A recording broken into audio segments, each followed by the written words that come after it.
बच्चों को आज के समय में 21वीं सदी में आवश्यकता है कि हम अपने बच्चों को फिजिकली भी स्ट्रांग बनाएं, मेंटली भी स्ट्रांग बनाएं। मेंटली स्ट्रांग इसलिए बनाएं क्योंकि जीवन में आज जो समय चल रहा है, जिस तरह का समय चल रहा है, बहुत सारी प्रॉब्लम्स है, समस्याएं हैं, स्ट्रेसेस हैं। बिना बात के भी स्ट्रेसेस है, पर है जीवन में, बच्चों के जीवन में भी स्ट्रेसेस हैं। फर्स्ट आने का स्ट्रेस है, अच्छे नंबर लाने का स्ट्रेस है, डॉक्टर इंजीनियर बनने का स्ट्रेस है, एक गाड़ी है तो दूसरी गाड़ी खरीदने का स्ट्रेस है, छोटा मोबाइल है तो बड़ा मोबाइल खरीदने का स्ट्रेस है। हर तरह के स्ट्रेस हैं। इन स्ट्रेसेस से किस तरह से लड़ाई लड़ सकते हैं, ये एक बहुत सुंदर साधना, सस्ती साधना, कहीं जाने की आवश्यकता नहीं है। आप अपने घर में बैठकर इस चीज को सीख सकते हैं। मेडिटेशन इसका बहुत अच्छा एस्पेक्ट है। अगर आप ये फिजिकली एक्सरसाइज करते हैं, साथ ही साथ अगर आप मेडिटेशन भी करते हैं, उस मेडिटेशन से भी आपको बहुत बेनिफिट मिलता है, शांति मिलती है, अच्छा लगता है। कोरोना में अगर किसी ने बचाया तो प्राणायाम ने बचाया। भारत को अगर प्रधानमंत्री जी की 3 सुइयों ने बचाया, लेकिन साथ ही साथ हमारे प्राणायाम ने भी बचाया, क्योंकि अपने छाती को सही रखने का जो तरीका था वो ब्रीदिंग था। अपना ऑक्सीजन लेवल कैसे अच्छा रखना है, अपना ऑक्सीजन लेवल कैसे बढ़ा के रखना है। अब उसमें आपको कुछ करना ही नहीं था। आप जिस तरह से सांस ले रहे हैं, जिस तरह से सांस निकाल रहे हैं, उसी से आपके ऑक्सीजन लेवल्स बढ़ रहे हैं। तो हमारी जो ये पद्धति है, आज से नहीं हजारों साल से जो चली आ रही पुरानी पद्धति है, इसको घर घर पहुंचाना है, पहुंच रही है। लेकिन हमारा भी कर्तव्य और धर्म बनता है कि हम इस पद्धति को घर घर पहुंचाएं, ताकि हमारे बच्चे आगे चलकर स्वस्थ रहें, और स्वस्थ केवल फिजिकली नहीं, मेंटली भी स्वस्थ रहे।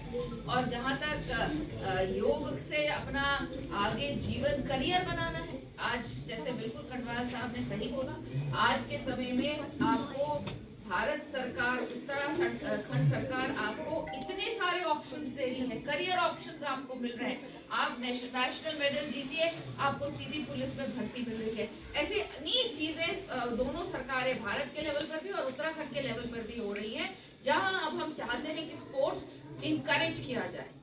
ड्रग्स से बच्चा छूटेगा, जैसे ही वो इस साधना की तरफ आएगा, खेलों की तरफ आएगा, योग की तरफ आएगा, सबसे पहली चिंता उसको अपने शरीर की होगी।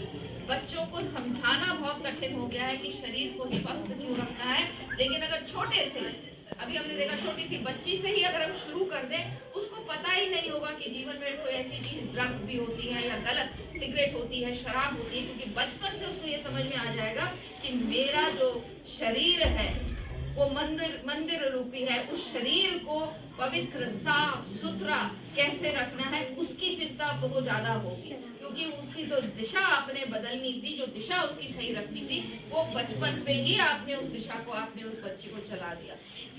तो स्पोर्ट्स बहुत ज्यादा आवश्यक है। आज की जो शिक्षा नीति है, उसमें स्पोर्ट्स इनकरेज किया जा रहा है, स्पोर्ट्स को बहुत ज्यादा प्रायोरिटी दी जा रही है। और मैं सभी माता पिताओं से निवेदन करना चाहूंगी कि बच्चों को कम से कम 1-1.5-2 घंटा शाम को जरूर खेलना चाहिए। ठीक है, पार्क्स खत्म हो गए हैं, ग्राउंड्स खत्म हो गए हैं, लेकिन अगर आपको ऐसी योग अकेडमी मिल रही है, कहीं बैडमिंटन अकेडमी मिल रही है, कहीं हॉकी खेला, आप भेजिए अपने बच्चे को।